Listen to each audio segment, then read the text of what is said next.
বরিশালের গৌরনদী পৌর এলাকার গোবর্ধন বড়বাড়িতে অবস্থিত ঐতিহ্যবাহী লালশাহ মাজারের বার্ষিক ওরস অনুষ্ঠিত হয়েছে উৎসবমুখর পরিবেশে। শনিবার সকাল থেকে শুরু হয়ে রাত পর্যন্ত চলে এই ধর্মীয় আয়োজন। ওরস উপলক্ষে মাজার প্রাঙ্গণে বসে বর্ণিল মেলা। বিভিন্ন এলাকা থেকে হাজারো নারী পুরুষ ও শিশু অংশ নেয় এ মিলন মেলায়। খেলনা, মিষ্টান্ন, বিভিন্ন সামগ্রী ও খাবারের দোকানে জমে ওঠে পুরো এলাকা। দিনভর ছিল দর্শনার্থীদের উপচে পড়া ভিড়।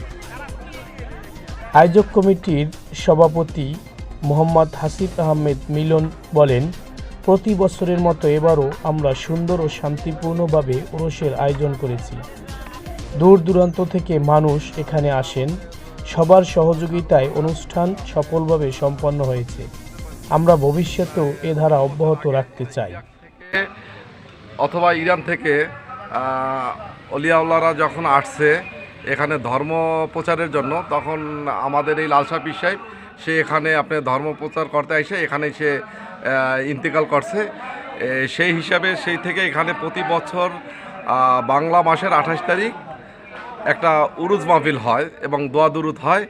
সেটা আমাদের পূর্বপুরুষও করে আসছে, সেই ধারাবাহিকতা আমরাও করতেছি। এবং এইটার সাথে আমাদের এই এলাকার একটা আবেগ বলেন, ঐতিহ্য বলেন, সব এটার সাথে জড়িত আছে এবং সেই ধারাবাহিকতা আমরা প্রতি বছর ন্যায় করতেছি। এখানে আপনার ধরতে পারি এটা আমাদের এলাকার একটা উৎসবে পরিণত হয়ে গেছে। ঠিক আছে, এটা খুব সুন্দরভাবে সবাই এলাকা সবাই মিলে মিশে আমরা এটা।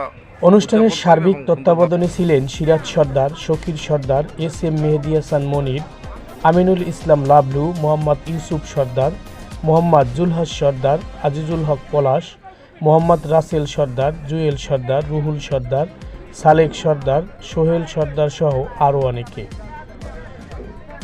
অনুষ্ঠান শেষে উপস্থিত ভক্তদের মাঝে তবারক বিতরণ করা হয়। সব মিলিয়ে ধর্মীয় ভাবগাম্ভীর্য ও উৎসবের আমেজে সম্পন্ন হয়েছে লালশাহ মাজারের বার্ষিক ওরস। ঐতিহ্য আর ধর্মীয় সম্প্রীতির এক অনন্য দৃষ্টান্ত হয়ে উঠেছে এই ওরস। স্থানীয়দের আশা, আগামী বছর আরও বড় পরিসরে অনুষ্ঠিত হবে এই আয়োজন। ফারহান নান্নু, গৌরনদী।